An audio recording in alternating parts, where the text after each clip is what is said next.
Eu pedia só que começassem a ter estes tempos de preparação antes das 10h15. Vamos pensar na lógica do comboio. O comboio, nós não vamos chegar às 10h15 para entrar no comboio. Às 10h15 o comboio parte. O que significa que eu entro no comboio às 10h10 ou um bocadinho antes e sento-me, porque às 10h15 o comboio vai partir. Então vamos começar a entender isto da mesma forma, porque quebra para aqueles que já estão concentrados. Isto é um momento solene. Estamos a estudar a palavra do Senhor e por isso deve haver reverência, deve haver respeito. Comecemos então agora. Acredito que temos agora reunidas as condições. Nós temos estudado a palavra do Senhor, começamos no livro de Gênesis e foi um estudo contínuo desde o capítulo 1, versículo 1, até chegarmos ao final do livro e terminamos na semana passada. Como o livro que vem a seguir é Êxodo e a história está por ordem cronológica, nós vamos dar continuidade e a partir de hoje, durante as próximas várias semanas, nós vamos continuar para a estudar o livro de Êxodo. Então, hoje vai ser uma lição mais introdutória, para nós podermos perceber algumas coisas. Algumas delas nós vamos ter que buscar a informação extra-bíblica para compreendermos melhor aquilo que nós estamos a ler no texto bíblico, porque há ali alguns pormenores que, se nós não conhecermos a história universal, o que é que está a acontecer em paralelo, nós não vamos ter tanta facilidade para compreender o texto bíblico. Então hoje será se calhar uma lição um bocadinho mais chata, peço a paciência dos irmãos, e depois a partir da próxima lição vamos já entrar propriamente dito no livro de Gênesis, naquelas histórias mais conhecidas que os irmãos têm na cabeça. Não é que hoje não o façamos, mas vai haver se calhar um pequeno desvio, um bocadinho diferente daquilo que é o normal. Então os pontos da lição que nós temos são aqueles que vos apresento, multiplicação dos israelitas. Vamos ver depois o que é que isto vai resultar para os egípcios, um potencial perigo, os egípcios assim vão entender, e depois vamos sair e vamos fazer aqui uma análise histórica para percebermos ali o porquê dos egípcios considerarem os israelitas um potencial problema, e depois vamos voltar novamente para o livro, ver ali a questão da desobediência civil e as implicações que isso depois vão ter, que vai dar origem ao nascimento do próprio Moisés, que é o personagem principal do livro de Êxodo e vai ser o personagem principal até o final dos 5 primeiros livros da Bíblia, que é o livro de Deuteronômio. Nós, quando começarmos agora a estudar o livro de Êxodo, a partir do final desta lição ou na próxima, vai-nos aparecer aqui uma pessoa que depois vai dominar grande parte da história.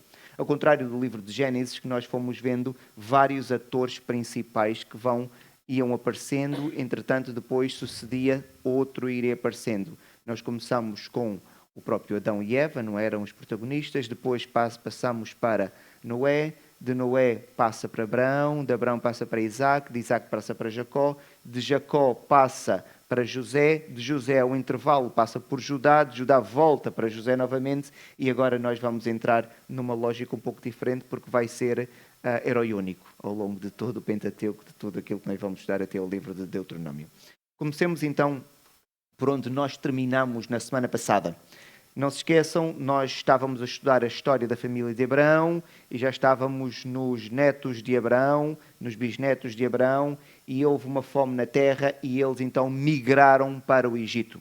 A Bíblia diz que eles migraram e eram 70 pessoas. E a Bíblia repete isso várias vezes, que é para nós podermos ter noção da multiplicação do povo, porque de 70 pessoas eles tornam-se numa multidão muito grande. Então nós tínhamos visto isto e o livro de Êxodo começa precisamente relembrando novamente aquilo que vimos. Todas as pessoas depois que desceram de Jacó foram 70. Desceram, eles estavam em Canaã e de Canaã eles migraram para o Egito. Sabemos porque é que eles migraram, porque havia fome na terra, não havia alimento suficiente e o Egito era o sítio onde havia alimento disponível por causa do plano de José, que durante os 7 anos de fartura que antecederam 7 anos de fome, José guardou o máximo de alimentos na forma de cereais, principalmente possíveis, e depois então nos 7 anos de fome as pessoas conseguiam viver utilizando aquela reserva que o José tinha amealhado durante muito tempo.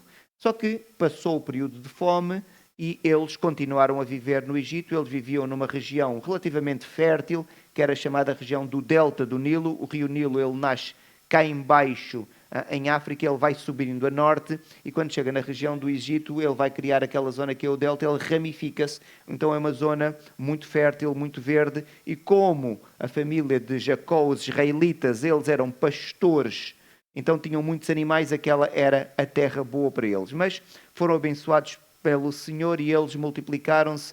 E a Bíblia é muito clara, diz, mas os filhos de Israel, Israel e Jacó são a mesma pessoa. Não se esqueçam, estamos a falar de Jacó e Deus chamou-lhe Israel. Foram fecundos e aumentaram muito e se multiplicaram e grandemente se fortaleceram, de maneira que a terra se encheu deles. Estão a ver que o texto faz questão, o livro de Êxodo, de começar por dizer que eram apenas 70, e de 70 eles tornaram-se numa multidão, tanto que depois já não era possível quase fazer a conta.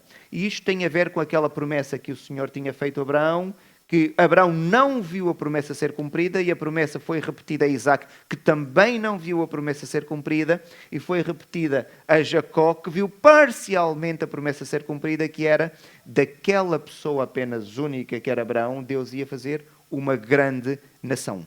E, finalmente, então, nós podemos entender que a promessa estava a ganhar uma consistência muito grande. Israel tornou-se esta grande nação. Só que, para isso acontecer, passaram vários anos. Não se esqueçam que nós, na semana passada, no final da história, José tinha morrido. O que significa que, então, se passaram vários anos, o Egito era uma monarquia, vários outros faraós foram subindo ao poder. E é normal que a memória histórica também se vá perdendo ao longo do tempo. E é exatamente isto que aconteceu. Quando passam vários anos, depois da morte de José, sobe ao trono um faraó. E a Bíblia diz que este faraó não tinha conhecimento de José. Aqui, não creio que fosse ele não saber o nome da pessoa, porque podia ser alguém instruído na história do próprio país e conhecer que houve um governante com aquele nome chamado José, mas simplesmente não tinha afeto ou não deu importância à obra que José tinha feito. Mas a pessoa de José era importante porque para os israelitas havia sempre esta conotação. Eles eram o povo daquele governador que salvou o Egito. E agora chega alguém que não tem esta memória histórica.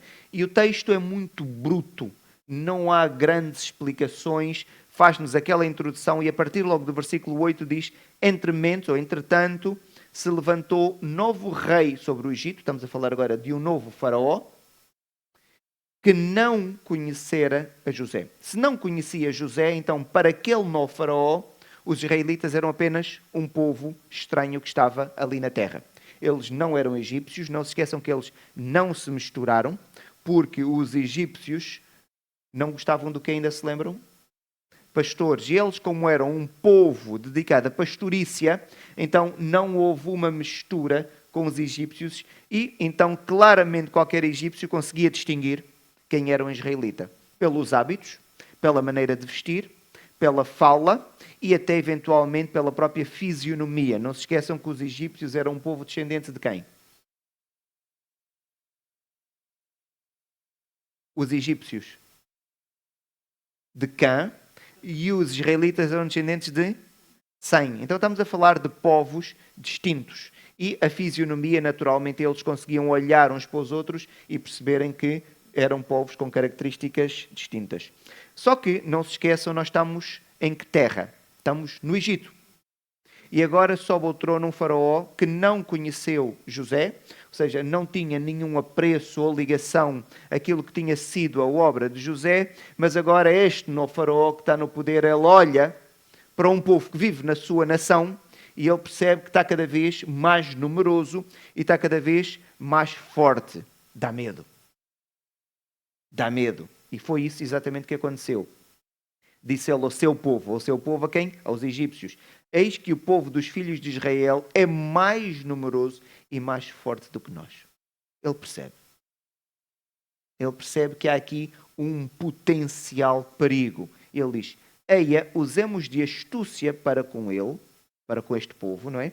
Para que não se multiplique e seja o caso que, vindo guerra, ele, o povo de Israel, se ajunte com os nossos inimigos, peleja contra nós e saia da terra. Então estão a ver os egípcios, eles agora têm como se fosse um sinal de alerta que dispara e diz: espera, temos um povo que está a viver aqui no meio de nós. Eles são demais. Já são mais do que nós. E se houver guerra, o que é que vai acontecer? Podemos entender que é um desejo legítimo, mas voltemos àquelas questões que nós tínhamos falado inicialmente. Como é que o novo faraó não conhecia José? Porque José foi o salvador da terra. Só houve Egito depois de José, porque José fez aquele plano que conseguiu salvar a terra da fome. E assim como salvou o Egito, salvou também várias outras regiões que estavam ali ao redor, porque as pessoas migravam para o Egito, porque era o sítio onde tinha os alimentos. Eu hoje conheço a história de Portugal e consigo dizer-vos um pouco daquilo que aconteceu nos últimos 500 anos. Tenho memória histórica. Um faraó tinha uma formação naquilo que era a história do seu país. Então, como é que isso podia ter acontecido? Ele não saber. E quem eram os inimigos do Egito com quem Israel se podia coligar para o faraó ter assim tanto medo? E agora então fazemos um desvio e precisamos de conhecer um pouco da história universal para compreendermos melhor o pensamento deste faraó e aquilo que vai começar a acontecer com o povo de Israel. Não se esqueçam que toda a história agora está dentro do Egito. Nós estamos apenas no Egito. O Egito era uma monarquia, como era Portugal, como a Espanha hoje e muitos outros países da Europa. O que significa que as monarquias eles têm um sistema de dinastias. Aqueles que deram na história, se calhar lembram-se, outros já não se lembram porque já foi há muito tempo, mas uma dinastia é o tempo de reinado de uma família. Imaginem que o meu avô tinha sido rei, o meu pai foi rei de Portugal e depois o meu irmão mais velho foi rei de Portugal. Por alguma razão qualquer, a minha família não consegue dar continuidade ao trono. Não interessa agora qual é a razão. Então, começou a família do Nilvando agora a reinar. O que significa que já não vai ser mais ninguém da descendência do meu pai, mas vai ser agora o filho do Nilvando. Então, quando isto acontece, nós dizemos que houve uma mudança de dinastia. É outra família que agora vai começar a reinar. E acontece por situações de guerra, acontece por várias razões. Então, o que acontece aqui, o que aconteceu no Egito é que 32 famílias assumiram o poder. Não significa que eram 32 reis, atenção, 32 dentro de cada dinastia havia vários reis. O pormenor agora não é importante para nós, mas é só para nós percebermos que a história do Egito foi uma história muito extensa, para ter 32 dinastias, e aconteciam algumas coisas pelo meio, de maneira que o poder passava de uma família para outra. Portugal, eu creio que na sua história teve 3 ou 4 dinastias. Depende da forma como nós olhamos para a história de Portugal. E estamos a falar de uma história muito longa, então a história do Egito é igual, então temos ali pelo menos 32 famílias que governaram. Quando José chegou ao Egito, não se sabe exatamente, mas os historiadores acordam que deve ter sido na 12ª dinastia, quando José chegou ao Egito. Há quem entenda, pelo tempo histórico, que podia eventualmente ter chegado na 13ª, mas esta é a data mais consensual. Os números estão ali em numeração romana porque quando nós estamos a fazer a contagem das dinastias ou estamos a utilizar um número para o título de alguém, não utilizamos numeração árabe, utilizamos numeração romana. Por isso, não é uma questão de capricho, é assim mesmo que nós representamos. Quando estamos a falar, por exemplo, do rei de Espanha, que é o rei Filipe VI, nós vamos representar o sexto com a numeração romana. Então, acredita-se que José terá chegado ali naquela dinastia e foi um período, a partir dali vai iniciar-se um pouco depois um período um pouco conturbado. O que significa que então este tempo aqui no Egito, entre a 14ª e a 17ª dinastia, nós temos um período muito conturbado na história do Egito e está bem documentado, mesmo se os irmãos estiverem a estudar a história utilizando documentos seculares da história universal. Então, se José chegou aqui, vamos considerar que chegou aqui neste espaço de tempo, Israel ficou no Egito, então Israel ficou no Egito até a 10ª 8ª dinastia. A nossa história depois vai se prender aqui, com os reis deste tempo. Então Israel estava no Egito, chegou aqui, com José, multiplicaram-se, então eles continuaram a viver e viveram durante este período que foi conturbado. Porquê que este período foi conturbado? Porque vários povos, também semitas, alguns da região de Canaã, outros da região mais da Ásia Profunda, eles começaram a fixarem-se no Egito. Resultado da fome que houve na terra e de outros fluxos migratórios que se foram estabelecendo. Então, para além dos israelitas, vários outros povos foram se fixando no Egito. E estes povos depois ficaram conhecidos como os Ixos. Os irmãos depois poderão estudar um bocadinho mais sobre eles. O Ixo, na verdade, não é tanto uma etnia, mas é um termo que começou a ser utilizado por um governante que governa em terra estranha. Foi o nome depois dado e passou a ser caracterizado aqueles povos que vieram da Ásia, alguns deles também semitas, então vamos chamar estes povos os Ixos. Eles fixaram-se também ali na região norte, também era um povo semita e também era um povo dedicado à pastorícia e tinham algumas similaridades com os israelitas. Eles fixaram-se naquela região, a norte, e prosperaram muito porque tecnologicamente eles conseguiram trazer algumas inovações, como por exemplo a utilização do cavalo em contexto de batalha, que os egípcios não tinham esta técnica, ainda não a dominavam. E os Ixos conseguiram introduzir. Isso fez com que eles, como foram aumentando muito, não é? Foram se multiplicando, com o seu desenvolvimento tecnológico, eles estão a viver agora ali no Egito e eles vão ganhando cada vez mais poder, de tal maneira que na 14ª dinastia, pouco tempo depois de José ter morrido, 2 dinastias depois, eles vão conseguir tomar o poder de cerca de metade do Egito. Então nós vamos ter os Ixos a dominarem a parte norte do Egito. Os egípcios e as outras dinastias egípcias, eles não conseguem resistir, eles têm que recuar para sul, então eles vão se fixar aqui na zona sul, e é como se nós agora tivéssemos o Egito dividido, e uma parte que era governada pelos estrangeiros, os Ixos, e uma parte a sul, que era liderada pelos egípcios, vamos dizer, os donos da terra por direito próprio.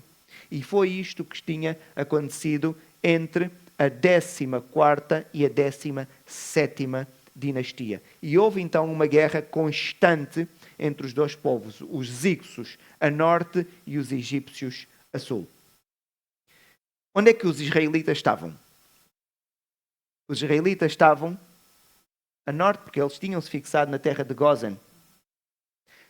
Então, quando nós olhamos para isso, os israelitas não tiveram relação com este conflito que passou a existir entre os Ixos e os egípcios, mas a verdade é que os israelitas, na sua vida descansada, descontraída, isolada a norte, ficaram conotados como um povo que também ficou naquela parte do Egito. Então havia alguma conotação com os Ixos. Os Ixos tratavam os israelitas de uma forma tranquila, por razões que nós conseguimos perceber, não é? Ambos eram estrangeiros, eram semitas, vieram daqui da região de Canaã e da Ásia, lidavam com gado e viviam numa região que era muito próxima, apesar dos israelitas viverem isolados de todos os outros povos. Eles viviam também a norte, mas os israelitas é como se vivessem numa bolha. Foi a estratégia que o Senhor arranjou para que eles não fossem influenciados e não fossem absorvidos pelas outras culturas. Então foi isto que aconteceu em termos históricos entre a 14ª e a 17ª dinastia. Entretanto, levanta-se um rei egípcio aqui do sul e ele vai conseguir conquistar o território a norte. É o faraó Amoses I e ele vai conseguir derrotar os Ixos e a derrota é tal que ele consegue expulsá-los da terra do Egito e ele vai unificar então agora o reino. Deixamos de ter um Egito a norte liderado pelos Ixos e um Egito a sul liderado pelos egípcios. Ele consegue conquistar e domina então toda a terra e passamos a ter novamente um Egito unificado. E isto vai acontecer na 18ª dinastia. É quando se passa a história que nós lemos no livro de Êxodo. Então agora os irmãos, tendo isto na história, isto na mente, já conseguem perceber que quem está agora a governar goza de um grande prestígio junto da população, porque é o rei conquistador, o rei Amoses. Ele vai unificar o reino, ele é sucedido pelo seu filho Amenhotep, que vai dar continuidade a esta reforma, e depois pelo rei Tutmoses I, que acredita-se que era o faraó que estava quando nós estudamos a história do livro de Êxodo. Então, nós vimos este período aqui conturbado por causa da divisão do reino, e agora vamos para a 18ª dinastia, e a 18ª dinastia nós já não temos Ixos, temos um reino unificado, os egípcios a controlarem a sua terra. Mas agora na sua terra, que eles controlam, continua a existir um povo estranho lá no meio. Que são quem? Os israelitas.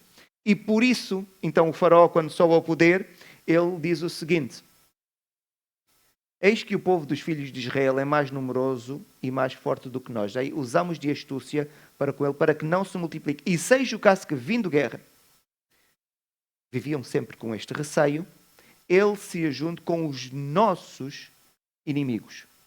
Então, vindo guerra, os egípcios, nos anos seguintes àquela libertação e a unificação do reino, havia sempre um clima de tensão. Não fossem os Ixos fazerem mais uma investida e tentarem reconquistar aquilo que eles já tinham conquistado anteriormente. E imaginem eles juntarem-se aos israelitas, que era um povo que, em número, no Egito lá dentro, já era superior aos egípcios. Então, os egípcios têm que arranjar uma forma de controlar este povo. E eles vão utilizar aqui uma engenharia social que nós já vimos em vários outros contextos do mundo, até atualmente. Um deles é fazer com que não nasçam rapazes. E é isso que nós vamos estudar um bocadinho mais, porque não havendo o nascimento de rapazes, desculpem, não nasçam rapazes não, é matar os rapazes à nascença, e faz com que, se só sobreviverem as mulheres, não é um problema. Estas mulheres vão ter que casar com os rapazes que estão na terra. E quem eram os rapazes que estariam na terra? Seriam os egípcios, e havia aquilo que era natural, que era uma assimilação, porque as mulheres, historicamente, naquele contexto, quando casavam, elas abraçavam quem? A família do esposo. Então, adotavam todos os hábitos e até a parte da cultura étnica. Então, os egípcios fizeram aquilo que era mais simples. De uma maneira muito pragmática, mata-se os rapazes à nascença e as mulheres, deixar a história seguir naturalmente, vão ser assimiladas. E nós vamos estudar um bocadinho mais ao pormenor. Então os egípcios não vão ainda utilizar esta estratégia de matar os rapazes que nascem, mas vão tentar controlar os israelitas através da escravatura. O que eles vão fazer é vão começar a oprimi-los. E como os israelitas eram mais numerosos, mas tecnologicamente muito mais fracos, e não tinham um exército, era um povo dedicado à pastorícia, os egípcios vão começar a subjugar os israelitas e vão utilizá-los como mão de obra para a construção de muitas das cidades, e o texto bíblico de Êxodo também nos ensina isso. Mas mesmo assim, os israelitas, estando sujeitos à escravatura da parte dos egípcios, eles continuam a multiplicar-se. Eles não param de se multiplicar. Os egípcios estão em desespero porque vêm. Por mais que nós tentemos oprimir este povo, reprimi-los, eles continuam a ter muitos filhos, eles não param. Mesmo que eles tecnologicamente tenham uma inferioridade, mas se numericamente forem muito mais, há de chegar uma altura em que eles podem vencer pelos números. E a história tem-nos dito que isto acontece. Por exemplo, na Segunda Guerra Mundial, há uma operação da parte do exército alemão que queria conquistar a Rússia. Na altura já a União Soviética. Tecnologicamente o exército alemão era muito mais forte, então eles invadem a União Soviética. E é uma batalha muito conhecida, que é a Batalha de Leningrado. E eles então têm agora ali dois exércitos. O exército alemão, tecnologicamente muito mais potente e temos um exército de longe mais fraco em termos de tecnologia, só que tem muita gente. Então qual foi a estratégia do líder da União Soviética? Como não tinha amor pelo seu povo, disse, vai enviando, eles vão morrendo, mas os outros onde acabar as munições. E, claro que não foi só isso, mas isto determinou muito daquilo que foi aquela batalha das mais sangrentas da Segunda Guerra Mundial, porque os soviéticos venceram porque eram mais. Os outros tinham uma tecnologia muito mais forte, mas as armas têm limite. Se o limite das armas acabar e os outros ainda tiverem pessoas, vencem a batalha. É para mostrar que qualquer estratega militar consegue perceber que o inimigo pode ser mais forte, mas se tiver muito mais gente, representa um perigo na mesma, de qualquer maneira. Então, o que é que o faraó vai entender? Escravizar só não chega. Eu tenho que fazer aqui um controle da natalidade. Mas não havia técnicas que nós temos hoje, então não controlava a natalidade, deixava as crianças nascerem, mas matava as crianças à nascença. Então diz o seguinte o texto. O rei do Egito ordenou as parteiras hebreias, das quais uma chamava Sifra e outra Puá, dizendo, quando servirdes de parteiras hebreias, examinai. Se for filho, matai-o. Mas se for filha, que viva. E ele vai tomar aqui uma decisão muito simples. Agora os irmãos dizem, isto é uma coisa que até impressiona. Para nós. Mas era uma prática utilizada em vários contextos. Aí, o conceito e o valor que nós damos à vida humana hoje é muito diferente daquele valor que era dado à vida humana naquele tempo. Não significa que as pessoas não valorizassem a vida humana, mas valorizavam menos. O conceito e a ideia de vida humana que nós temos hoje está muito influenciado por uma coisa chamada cristianismo na nossa sociedade, em que a vida humana é um valor absoluto. Por isso é que nós não temos preço para a vida humana. Não era assim naquela altura. Não se esqueçam que havia escravatura. A vida humana tinha um preço. Um escravo, em alguns contextos, equivalia o ordenado de 4 meses de trabalho. Então a vida humana tinha um preço. Nós, por causa do cristianismo, é que não atribuímos preço à vida humana. Por isso é que não aceitamos a escravatura. Não é que houve cristãos que promoveram a escravatura. Não significa que a Bíblia concordava. Esses cristãos pecaram quando fizeram isso. Então, naquela altura, era uma prática que era utilizada. Era má? Sim, mas era aceite. Não se esqueçam que aquilo foi ordenado pelo rei. E toda a gente estava à espera que aquilo fosse executado. Só que as parteiras agora têm a ordem, só que elas vão fazer, diz o texto, as parteiras, porém, temeram a Deus e não fizeram como lhes ordenara o rei do Egito. Antes, deixaram viver os meninos. Então as parteiras, elas vão se rebelar e elas não têm coragem de matar as crianças. Então elas simplesmente não vão cumprir a ordem que foi dada. E vai acontecer aquilo que nós conhecemos como desobediência civil, que é a desobediência de alguém a uma ordem dada por uma autoridade superior. Tenho aqui uma mosca que está a incomodar mesmo muito. Temos que arranjar aqui uma forma de a tirar daqui. Então, meus irmãos, algumas questões que nós temos que colocar antes de podermos avançar. Mas as parteiras, elas perceberam a ordem. Vamos só clarificar. Depois nós, na discussão, alguém pode dizer, mas elas não cumpriram, se calhar não perceberam. Não, elas perceberam. A ordem foi direta, foi muito clara. Se elas não cumpriram, remete-nos para a questão de escolho eu, quando sou súbito, que ordens cumpro, que ordens não cumpro. Uma questão que nós podemos colocar. Ou então, eu até posso perceber, mas eu, por rebeldia, não vou cumprir. E decido não cumprir uma ordem que me é dada explicitamente. E o que é que pode acontecer quando alguém desrespeita uma autoridade?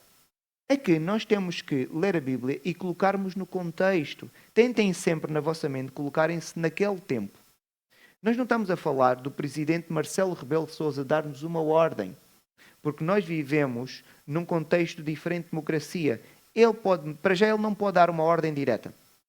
Mas é o chefe de Estado, o nosso contexto é diferente. Ali não, estamos a falar de um rei absoluto. Não nos podemos esquecer da história. O que é que José fez durante os 7 anos de fome na terra? Quando os egípcios gastaram o dinheiro todo, quando utilizaram os animais para comprar alimento, o que é que José fez? Comprou o quê? Todos os animais, comprou toda a terra e as pessoas pertenciam a Faraó. Então nós estamos num contexto em que o Faraó era absolutista. Ele fazia as leis, executava as leis e julgava quem não cumpria. Ele tinha o poder todo na sua mão. Estamos a falar de alguém que intimidava, era a pessoa mais poderosa do mundo. E deu uma ordem a simples parteiras e elas não cumpriram. Desobediência civil. O texto explica-nos porque é que elas não cumpriram. Diz o quê? As parteiras temeram a Deus e não fizeram como lhes ordenara, ou seja, elas perceberam que era uma ordem.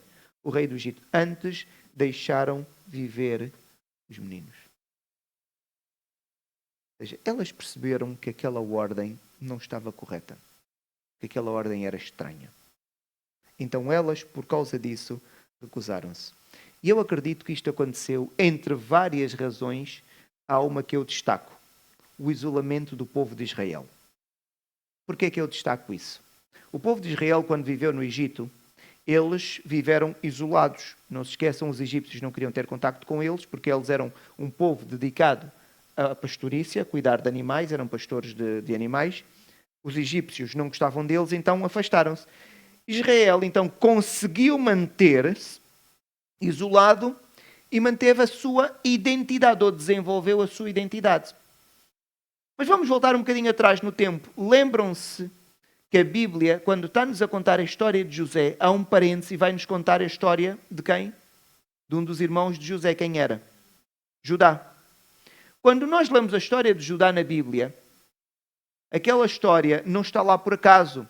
Está lá para nos mostrar o que é que acontece quando alguém se separa e se deixa influenciar pelas outras culturas. O que é que aconteceu com Judá? Judá deixou-se influenciar pela cultura cananita, não é? Casou com uma cananita, teve um filho que foi educado por uma cananita, e o que é que Deus fez ao primeiro filho de Judá, o mais velho? Matou. A Bíblia só diz, porque era mau. E depois tem o segundo. E o que é que Deus fez com o segundo? Também matou. Por causa da sua maldade. Porquê é que a Bíblia tem isto? Para nos mostrar como era cruel e má a prática e o modo de viver dos cananitas. De tal maneira que a Bíblia deixa bem claro e diz assim: a maldade dos cananitas ainda não chegou ao limite. Mas Deus já não gostava daquelas práticas. De tal maneira, e volto a dizer isso várias vezes, que quando Israel chegou na terra do Egito, o que é que Israel fez? Qual foi a ordem de Deus? Matar os cananitas. Porquê? Eram maus. A vida humana não tinha valor. Eram povos mesmo maus, macabros. Matar alguém era normal. Matar uma criança era banal. Em cultos, como hoje, estávamos aqui no culto a cultuar, era normal haver sacrifícios de crianças. Era assim a prática dos cananitas. Os israelitas, porque viveram isolados, não se deixaram influenciar. Então as parteiras, por causa do isolamento, desenvolveram uma sensibilidade. E elas então desobedeceram aquilo que tinha sido a ordem de Faraó. Podemos entender que o isolamento de Israel protegeu Israel da influência social dos cananitas e da própria influência religiosa. Não é? Só que elas não cumpriram a ordem. Faraó tinha dado a ordem, alguém vai ter que dizer a Faraó o que é que estava a acontecer. E Faraó soube que as parteiras não cumpriram a ordem. O que é que ele vai fazer? Ele tem que chamar as parteiras. Para já podemos entender que isto é estranho. Faraó simplesmente mandava matar aquelas parteiras e dava ordem a outras. E acabou. E a história continuava. O que significa que nós já conseguimos ver a mão divina aqui nesta história. Faraó manda chamar parteiras, agora parteiras. Faraó mandava um encarregado. Mata as parteiras e estabelecia outras. Era só isso. Mas vemos que o rei, então, chamou as parteiras e lhes disse: por que fizeste isso e deixaste viver os meninos? Responderam as parteiras a Faraó: é que as mulheres hebreias não são como as egípcias. São vigorosas e antes que lhes chegue a parteira, já deram à luz os seus filhos. O que elas estão a dizer, olha, é quando nós vamos, dizem que há um trabalho de parto numa casa qualquer, nós quando chegamos lá, elas são duras, são rijas. Quando chegamos lá, a criança já nasceu, nós nem sabemos onde é que elas metem as crianças. Já não há nada para fazer. Não nos deu tempo para fazer o parto e pegar na criança, se for rapaz, e matá-lo. Não deu tempo. E elas vão utilizar essa desculpa. Claro que era esfarrapada, meus irmãos, nós conseguimos perceber. Como é que elas nunca chegam a tempo? Uma coisa é não chegar a tempo 2, 3 vezes, agora nunca chegar a tempo. O Faraó percebe que é uma mentira. O que nós temos aqui é claramente uma desobediência civil e uma mentira. Há uma autoridade que é absoluta. E é isto que nós temos aqui. A Bíblia é clara sobre este aspecto. De vez em quando nós vamos viver situações em que nós vamos receber ordens e estas ordens são contrárias às ordens divinas, à lei divina. Porquê? O valor da vida humana, para qualquer pessoa temente a Deus, esta pessoa sabe que não há valor. Nós devemos fazer tudo o que está ao nosso alcance para que uma vida humana seja protegida e não seja violada. E as parteiras então fizeram aquilo que a Bíblia própria diz. Todo homem esteja sujeito às autoridades superiores. Então a Bíblia está a deixar clara, nós devemos obedecer às autoridades. Não é facultativo. Se eu quero viver num determinado contexto, eu obedeço às autoridades daquele lugar. Porque não há autoridade que não perceba de Deus, e também a Bíblia nos ensina que a ordem social que nós temos foi Deus que nos deixou. É uma forma de proteger a sociedade. Imaginem viver numa sociedade em que não há ordem, em que não há autoridades. Ninguém quer esta sociedade. É aquilo que nós conhecemos como anarquia. Basicamente era uma sociedade em que quem tem mais força muscular vence. Então imaginem como é que era. Vinham alguns nórdicos que têm, em média, 1,85 m, 1,90 m, chegavam aqui e dominavam o país. E nós também sabemos que Deus criou mecanismos de proteção social através da instituição de autoridades. Então as autoridades foram dadas por quem? Por Deus. E as autoridades que existem foram por Ele instituídas, de modo que aquele que se opõe à autoridade resiste à ordenação de Deus. Nós temos a responsabilidade de obedecer às autoridades. No entanto, a Bíblia também nos ensina que há situações de conflito. Porquê? As autoridades, elas foram instituídas por Deus, mas são homens, são humanas, então podem errar. E quando a autoridade erra na ordem que dá? A Bíblia também explica e tem várias histórias. Temos uma história interessante, que é o apóstolo Pedro, que as autoridades estão a pedir para Pedro e os outros apóstolos não fazerem uma coisa que Deus tinha dito para fazer. Então aqui temos uma contradição entre aquilo que é a ordem da autoridade humana e aquilo que é a ordem divina. É aqui que nós temos de tomar agora uma decisão. E para nós cristãos, a nossa decisão não pode ser difícil. Nós temos sempre que tomar a decisão em função da ordem divina. E por isso Pedro diz assim, então Pedro e os demais apóstolos afirmaram, antes importa obedecer a Deus do que aos homens. Quando a autoridade humana nos pede alguma coisa que colida com a ordem divina, nós devemos, como cristãos, seguir aquilo que é a ordem divina. Não estou com isso a dizer que vai ficar agora o nosso critério. E depois nós humanos gostamos de tentar desobedecer e depois justificar porque foi Deus. Não, não vamos aqui entrar nos pormenores agora, de vez em quando temos que violar alguma regra, mas o que eu estou-vos a dizer é o princípio.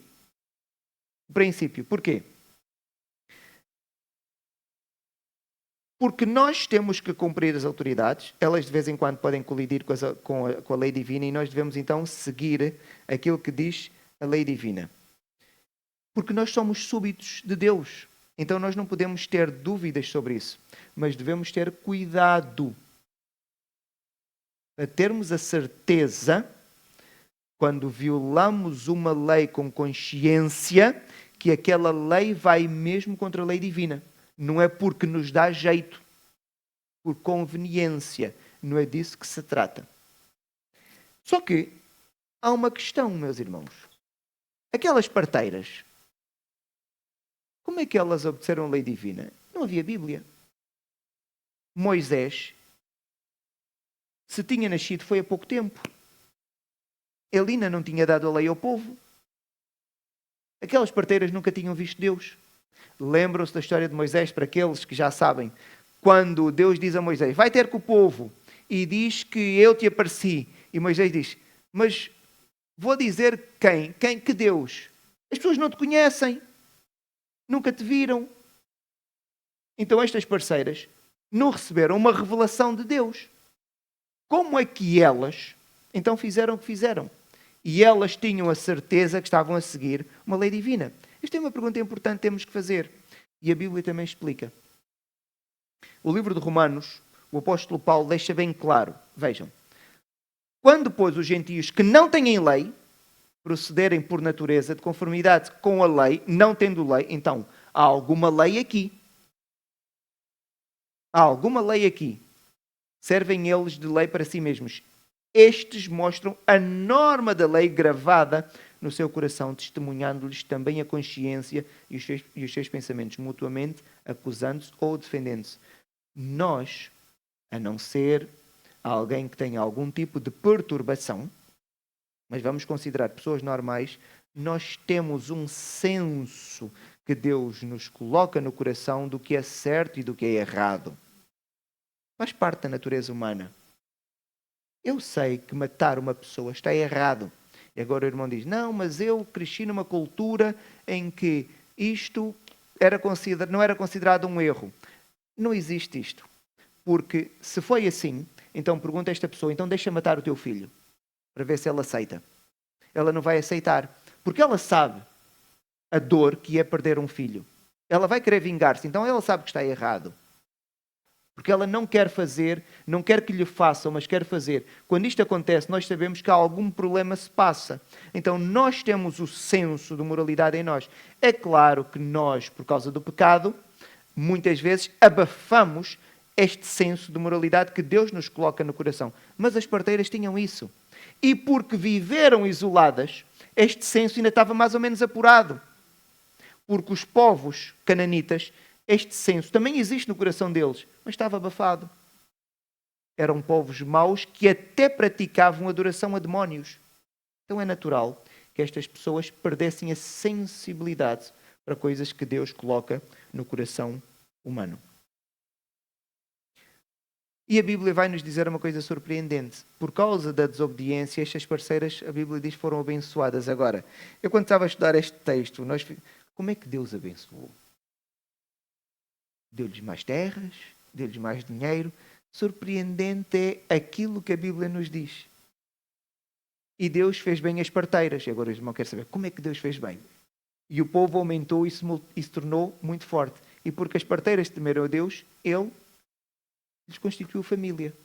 Parece que a família é a maior bênção que nós podemos receber. Porque quando a Bíblia está a dizer a bênção que Deus deu às parteiras, de tal maneira que o faraó ouviu a desculpa esfarrapada e nem fez nada contra aquelas mulheres, porque o normal é ela mandar executá-las, Deus disse, eu ainda vos vou abençoar. Dá-lhes família. E família aqui está, claro, associado a elas terem o quê? Filhos. Que era a verdadeira bênção, e é a verdadeira bênção e a herança que o Senhor nos dá. E isto mostra que Deus se agrada quando nós cumprimos a sua lei. Agora o irmão pergunta, e a parte da mentira? Os irmãos não vão encontrar neste texto, nem em nenhuma parte da Bíblia, Deus a validar a mentira. O texto só descreve que elas mentiram. Não encontramos em parte nenhuma Deus a dizer de vez em quando devem mentir. Não. O princípio é não se mente. Agora, elas mentiram? Sim. O que fizeram está certo? Não. Mas naquele caso, quem é que se atrevia a julgar aquelas mulheres? Quem é que agora se atrevia a julgar aquelas mulheres? A salvar as crianças? Então, nestas situações excepcionais, deixemos que Deus, que julga os corações, faça o julgamento. Nós devemos ensinar a moral. E a moral qual é? Não se mente. E nestes casos extraordinários, Deus há de julgar porque Deus conhece o coração e sabe a motivação do porquê da pessoa ter feito aquilo. E por isso vamos ensinar a moral como nós a recebemos, não é? E as parteiras, mesmo na sua fraqueza, porque tiveram que recorrer à mentira, mas deram uma prova de fé extraordinária num Deus que elas não tinham visto. Mas nós temos um conhecimento de Deus muito mais profundo. O conhecimento que nós temos de Deus é de longe maior. Temos nós coragem de dar uma prova de fé como estas senhoras fizeram? Mas elas assim o fizeram.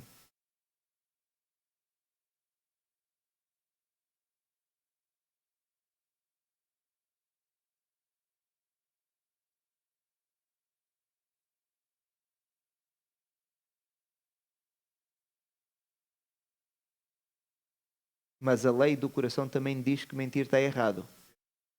Então tu não podes dizer que elas têm lei do coração para uma coisa e não têm para outra. Podia, mas eu creio que não, porque se alguém lhes mentisse, elas não iam gostar. Então elas sabem que está errado. Aqui não vamos julgar. A Bíblia não está a validar este pecado delas, não é? Deixemos que Deus, porque Deus sabe a motivação pela qual elas mentiram. Deus sabe a motivação, não foi para benefício delas, não foi para elas ganharem nada com isso, não. Aliás, foi para correrem risco de vida. Esta foi uma mentira para correrem risco de vida. Então Deus julga o coração delas e parece que Deus as abençoou e vemos que Deus agradou-se do facto delas terem preservado a vida daquelas crianças, daqueles meninos que nasceram. E entramos com isto no capítulo 2. E o capítulo 2 vai nos introduzir aquela que é a personagem mais importante da história do livro de Êxodo e que nos vai acompanhar até ao livro de Deuteronômio, que é o 5º livro da Bíblia. A introdução é também rápida e nós ficamos logo a saber que Moisés era da tribo de Levi, porque diz assim: foi-se um homem da casa de Levi e casou com uma descendente de Levi. Podia ser de outra tribo, não era um problema, mas tanto pai como mãe de Moisés eram da tribo de Levi. E a mulher concebeu e deu à luz um filho. Ainda não tinha nome, a criança, vamos perceber depois o nome, porque é que ele vai ter este nome Moisés, mas nasce então uma criança. Nós, se tivermos a ver aqui a árvore genealógica, temos Abraão, Isaac e Jacó, eram gêmeos, Jacó e Esaú, mas Jacó é o herdeiro da promessa. Jacó tem os 12 filhos, estão aqui, eles estão por cores por causa das suas mães, não é importante para nós. Jacó, temos Levi, o terceiro, filho de Lia. Levi tem 3 filhos, Gerson, Coate e Merari. Coate tem 4 filhos, Arão é um dos filhos de Coate. Arão tem 3 filhos, Miriam, Arão e Moisés. Então, este homem vai casar com uma mulher chamada Joquebed, que a Bíblia depois há de nos apresentar o nome, e Arão e Joquebed têm estes 3 filhos, e é aqui que nasce o Moisés, e estes já nasceram no Egito. Então é isto que nós temos, só para os irmãos verem a linhagem de Moisés, como ele era da tribo de Levi, e por isso, quando o Senhor aparece a Moisés e vai dar a lei, quem foi o sacerdote que depois oficializava era Arão. Arão podia ser sacerdote, porquê? Porque era da tribo de Levi. Então, como vem, a Bíblia tem as coisas muito bem feitas. Então, não se esqueçam, Faraó tinha dado a ordem para matar as crianças, as parteiras não cumpriram. Mas a ordem não desapareceu. Faraó tentou arranjar outra maneira de fazer cumprir a ordem, ainda que as pessoas também tentassem fugir ao cumprimento desta ordem, porque não queriam matar as crianças. E nasceu aquele bebê. Aquele bebê nasce, a ordem existia, os pais o que é que fazem? Guardam a criança durante o tempo que conseguem.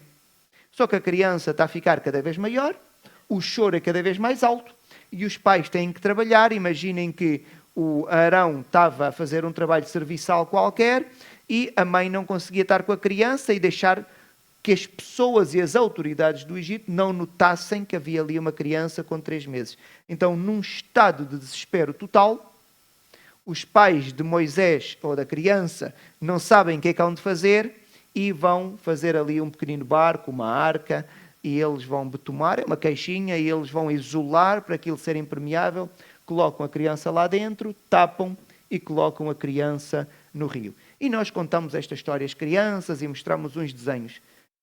Como é que um pai e uma mãe chegam ao ponto de fazer isso com uma criança de 3 anos? 3 meses, desculpem, 3 meses. Temos aqui várias crianças na igreja. E temos as mães. Agora, pergunta a uma mãe, para quem não tem essa sensibilidade, se tinha coragem de agora fazer isso e colocar no Nilo, que é conhecido por ter crocodilos e hipopótamos. E agora o irmão diz, mas pode ter sorte? Pode. Mas se aquilo é um rio, vai desaguar onde? No mar. Qual é o tamanho do mar? Ou seja, aquela criança está condenada a morrer. É um pai e uma mãe que só não têm coragem de matar a criança.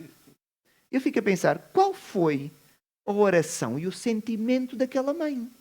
Mas é que nós lemos aí a arca e pensamos na estrutura da arte. E o sentimento daquela mulher, para chegar a este ponto, dá para nós compreendermos como é que as pessoas viviam. Era sofrimento. Era sofrimento. Falem com a Carla lá atrás e perguntam o que é que ela fazia para proteger a filha que ela tem nos braços. Ela fazia tudo, ela dava a vida dela.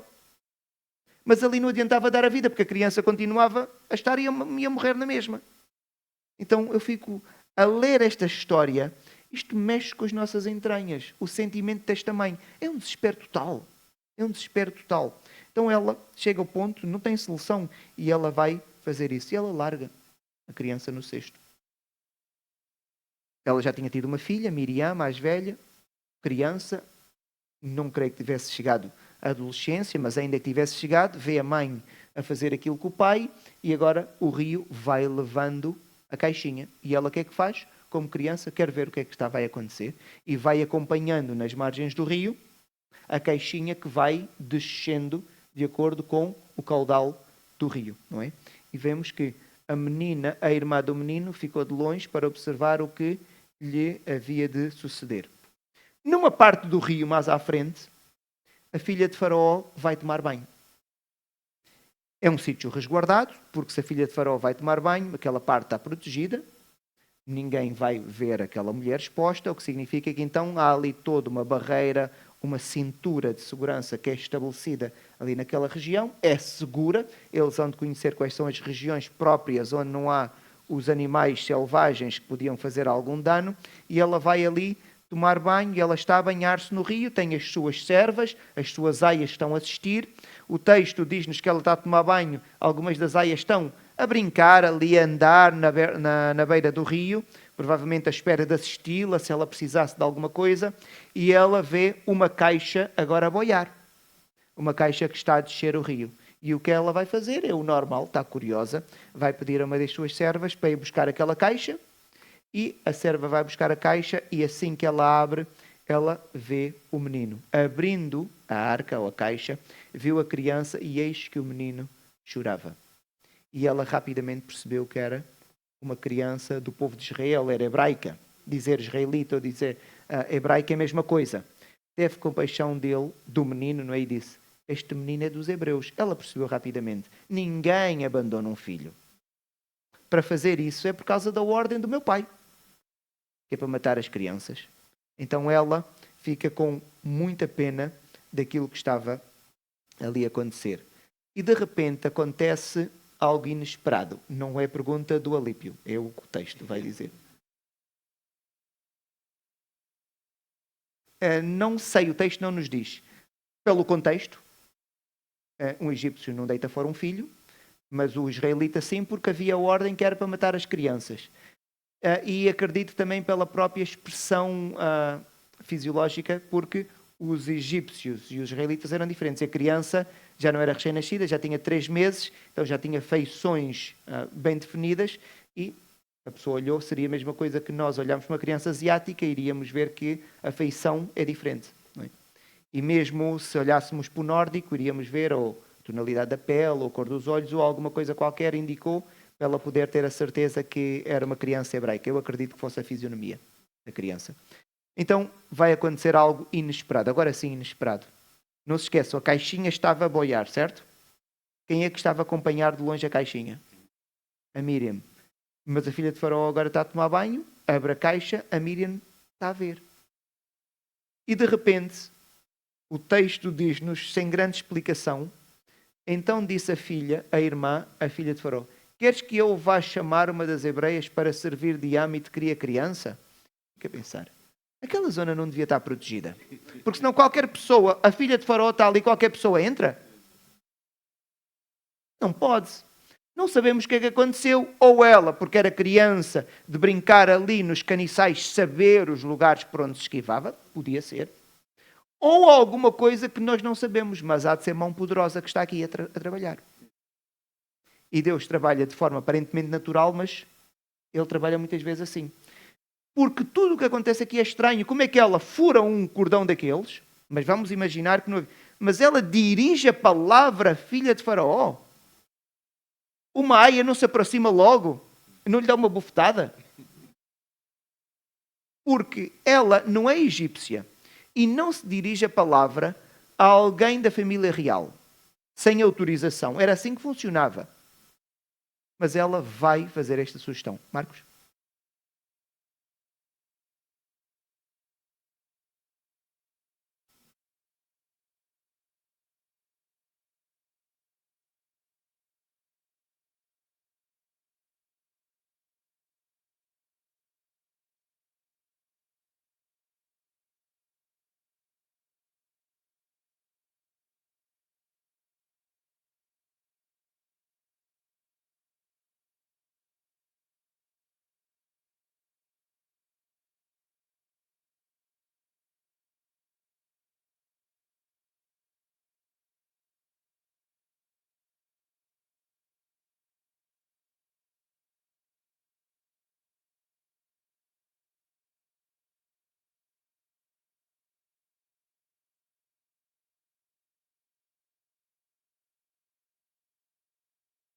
Nós nunca vamos saber. Esta hipótese é plausível.